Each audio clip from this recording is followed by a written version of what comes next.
जय श्री साई। ये कलसी यात्रा रामनवमी रे प्रति वर्ष बाबांकर होता है। जेतु भाईजा को मुझे देह बहुत असुस्थ था, मु मना करी मुझे एथरक भाग नहीं पारिनी। बाबांकर ये जो अनुभूति एमती रियल अनुभूति मो जीवन एमती प्रति मुहूर्त घटे। कौटू आरंभ करी कौटू शेष करी मु भी जानीपारे ना। जो कथा मु चाहू नथिबी सेटा बाबा चाहते। बाबा इच्छा पर मुझे कौन करी विश्वास करें गोटे अनुभूति बाबा कहूँ। जिते मो देह असुस्थ लगिला भाईजाक मुझे बहुत आड़े कैलाशगिरी एमती सीमांचल बहुत पहाड़ देकर चढ़ी गोड़ हाथ बहुत असुस्थ थाए। देह भी एपर्यंत ठीक से भल लगुनि। कलसी यात्रा रे भाग नेले नईकी बुड़िया पड़ो, बहुत बाटा चलिया पड़ो। ये सब जानी मु प्रति वर्ष ये ततला पिचु रास्ता रे फुटुका भी पाद हो जाए परिश्रम। गोटे पाखे कलसी धरिक माने कहूणी भी दरज हो जाए। सब भौणी मैंने भी जानी, भाई मैंने भी जानी कष्ट होता है दूर बाट जो नहीं था। ये सब भावना भितर मु मना कर दी जे मु ए वर्ष कलसी यात्रा रे भाग नहीं पारिबेनी बोली। तापरे जो दिन सकाळ को आरंभ हम से दिन मु ठाकुर घरे बसिक भागवत पढ़ुची। जड़े भौणी फोन कले कहले आओ दीदी तमें जीवनी। मु कहली कौन करी मो देह तो असुस्थ मु नाई नाई करुची जीविनी बोली। बाबू भी फोन कले जे जीवु। मु कहली नाई मो देह भल लगुनि मु ए वर्ष जीविनी। सी खाली प्रेसर करूँ समस्ते जाऊँ चलुन वर्षे पुणी जाए वर्षे चाहते वर्षे कहीं से सौभाग्य छाड़ू तू चा सी जाते से किंतु मत कहते जहाँ मु कहली ठीक अच्छे मु लुगापटा तो आनी नहीं आसवा जीवा एमती भितर पुणी कहली नाई ठीक फाइनाल कर देह तो एमती लगुच एमती खरा प्रबल होते बाट चलिया पड़े। एमती भितर सांगे सांगे मो पुतुरा बो फोन कला। से बेंगलोर अच्छी केमिति बाबा तांको माध्यम रे मते मन पकई दउछथि। आ तो बाबा तो डायरेक्ट आसे कहबेनी तो कहीं मना करछु जीवन बेली ए कथा कहूना ना। बाबा मीडिया देकर एमती आसती सब शुणुचंदी बा कहूँ तांका विरोध रे। तो बाबा सब शुणुचंदी बा विरोध रे कहूँ शुणबेनी। झुआ पुओं आगे गुहारी सब कंप्लेन दउछि बाबा विषय से जानिबेनी सब कान के शुणुचंदी। से पुतुरा बो से फोन कला जे देई मु तुमको काली राति एमती स्वप्न कहीं देखिली। सी तो बेंगलोर अच्छी प्राय मसे है सागर मोर कथबार्ता ना फोन करनी जेहेतु मु भाईजाक जाइली मुझे नी कथबार्ता होनी। सी भी जानी जे आमर ये कलसी यात्रा काली सकाल हम बोली मुझे फोन करनी सी केमी जान।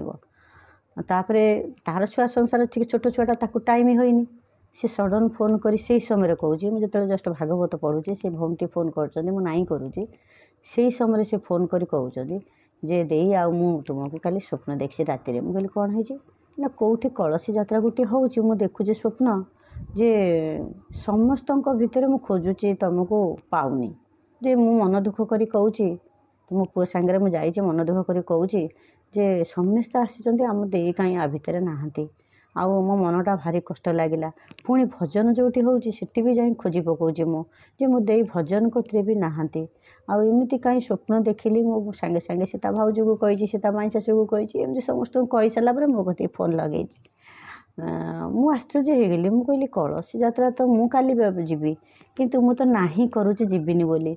बाबा इठी तो किसी डायरेक्ट न कही पलि जाइछन्ती। सी भी जने से साइड गोटी तांको गति के पलि पुतुरा बो सी पुणी मसे हेलानी फोन है ना कथा ही ना। विश्वास कर बाबा केमती चमत्कार करिपारंती। बाबा केमती मन नहीं पारंती कहीं जीवन वर्षक सी बोधे मिस कर नगले भल लगे मु भावुची जा मु तो एत बड़ मु सब कहे मुझे आश्रित सब चाहे प्रभु मत दुबठू छोट कर दियो मत सब दुख दे था। दुख को बहुत भल पाए कांदा को बहुत भल पाए। आउ 4 दिन जदि भले अच्छी सब बाबा कहे ना क्या नजर लगे बाबा मत कष्ट दियो नदेले मु डाकिबी केमती आपण कथा मन पकेबी केमती। ठीक भी मो जीवन में से है सब बेले मु कांदा भल पाए मत भी लोक कंदेवा भल पाती सत कथा। तेणुक एत भल पाइबा देइचंती बोली तो मु कहूची जदि मु टिके किसी अलग वीडियो टिके टिके माने एमती भजन फजन साथ गोटे गोटे भाई कमेंट कर बाबा कथा कहते कहीं से गुड़ा कर भल मत करते भल पाइबा देते जहाँ नजर रखिंट मु सब समस्त कथा मानवा भल पाए मत किए ज्ञान दियंते कि मुझे सब आंठी पिटी शुणुथी मत भल कथा किए कहते कि सेमती मिलूनी आजिकल मिलूनी सेमती कथा विश्वास करूँ मिलूनी जोटा चाहे मुझे पाएनि मो बो थिला मत सब भल कथा कहूला सी चलीगला आउ कहीं ना मत कथा कहवा को सब चैनल खोली भी खोजुथेबी कि कौन था कि भल कथा बोधे मुझे शुणती सेमती किसी मुझे पाएनि आड़ू साड़ू जिन देखा मिले से जहाँ हूँ से पुतुरा बो जो कला मुझको क्षमा कर पारे मुझे ना मु मना करुच्ची बाबा जाए सीठी पहुँचले जे कलसी यात्रा होती पाऊनी भजन कते भी देकी पाऊनी मन दुख करके पूरा लुचि लाचिक खाली खोजु थाए दे आउ तुमको पाऊनी कौन घटना कि कलसी यात्रा कौन मुझे रे राति पाइले आम कलसी यात्रा अच्छी आमर बाबा मना करुच्ची जीविनी बोली बाबा पलि जाइछन्ति तुम कतिक मु कौन करी विश्वास करें से भागवत पढ़ुली से उठिके दुकान को गली सांगे सांगे कलसी गुड़ा शाढ़ी आणिकी तापरदिन मु यात्रा जोगदेली तापर मंदिर रे ये अनुभूति है पानी बाबा निजे आणिकी जनक हाथ में पठेकरी स्वामी की सी पठेकरी मत पानी टपा देता जेहेतु मत पानी दरकार था बहुत शोष करूला गोटे एपिसोड कहली माने प्रति मुहूर्त बाबा अनुभूति देते कौन कहबी जिते कहले सरबनी बाबा अनुभूति विश्वास करूँ आपड़ जदि सब पाखे मन रही डाकिदेवे खाली समस्ते माइक बाजू थाए समस्ते खुशी होता समस्ते ये करते कि भितर से खराधे मो बाबा ना नरी चली थाए मंदिर भितर भी मो बाबा को डाकू थाए तेणुक बाबा मत बेसी भल पाते मुझे अनुभव करें ये समय बाबा टे मत जो कृपा करती मु सबकि से मन पड़ जाए जमी मो बो मत स्नेह ममता दिए भल पाए बाबा ठीक से एमती करते आउ किए न करूँ कौन अच्छे आउ कौन पर कौन आउ कथार कहते आप